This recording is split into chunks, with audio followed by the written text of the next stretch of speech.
안녕하세요. 건물관리소입니다. 결론부터 말씀드리겠습니다. 45세대 규모라면 꼭 상주 관리인이 있어야만 운영되는 것은 아닙니다. 다만 조건이 있습니다.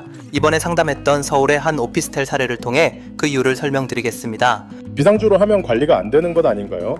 이번에 문의를 주신 분은 새롭게 선출될 예정인 관리단 대표님이었습니다.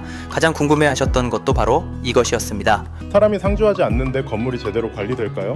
실제로 많은 분들이 같은 질문을 하십니다.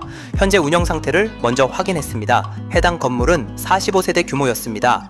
현재는 80대 경비원분이 상주하면서 분리수거장 정리 업무를 담당하고 있었습니다. 관리비 부과는 별도 관리회사가 진행하고 있었습니다. 청소는 주 1회 진행되고 있었습니다. 관리비가 높은 이유는 의외로 단순했습니다. 관리비 내역을 하나씩 검토해 보았습니다.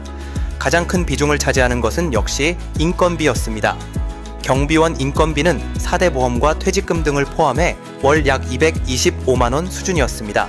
그래서 저희는 다른 방식을 제안했습니다. 저희가 제안한 것은 월 100만원의 비상주 관리였습니다.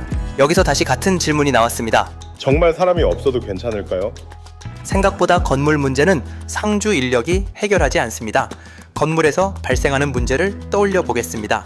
전등 교체 정도를 제외하면 대부분은 전문 업체가 처리합니다. 승강기 고장, 누수, 소방 문제, 전기 설비 이상 등은 결국 해당 업체를 호출해야 합니다. 즉 중요한 것은 건물에 앉아 있는 사람이 아니라 문제를 접수하고 빠르게 처리하는 체계입니다. 그래서 연락 체계를 먼저 만듭니다. 저희는 관리를 시작하면 공용부와 엘리베이터에 비상 연락망을 부착합니다. 모든 입주자에게도 연락처를 문자로 안내합니다. 민원이 발생하면 담당 직원이 즉시 접수하고 처리 방향을 결정합니다. 이론은 알겠는데 실제로 가능한가요?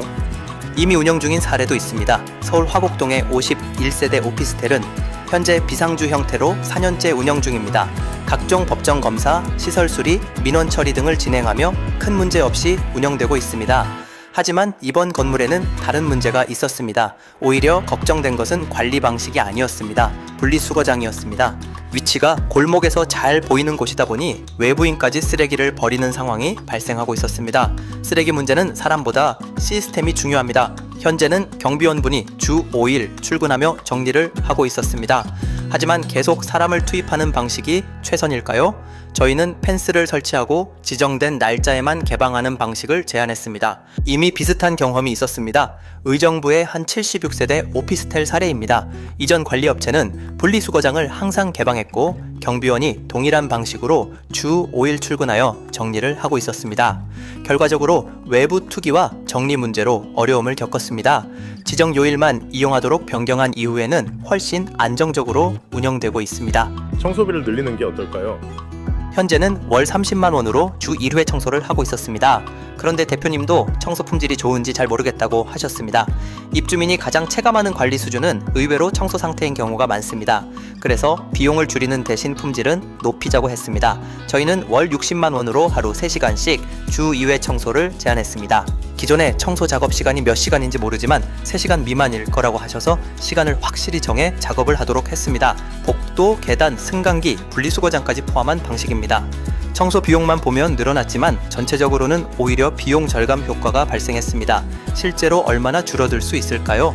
기존 경비원 인건비 약 225만원, 비상주 관리비 100만원, 차액만 약 155만원입니다. 청소비가 증가하더라도 전체 비용은 감소하는 구조였습니다. 목표 관리비를 계산해 보았습니다. 현재 고정적으로 지출되는 비용은 월 약 270만원 수준이었습니다.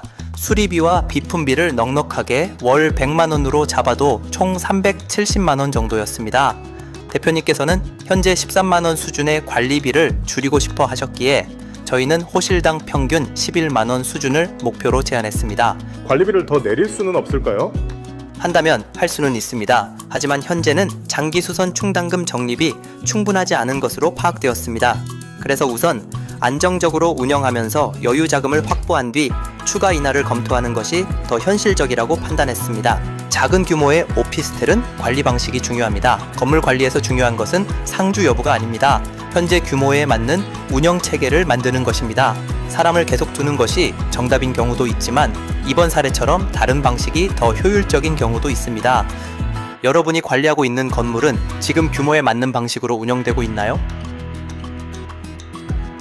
저희 건물관리소는 소형 빌딩부터 대형 빌딩, 아파트, 상가까지 관리 업무를 하고 있습니다. 궁금한 점이나 견적은 아래 댓글 링크를 통해 신청이 가능합니다.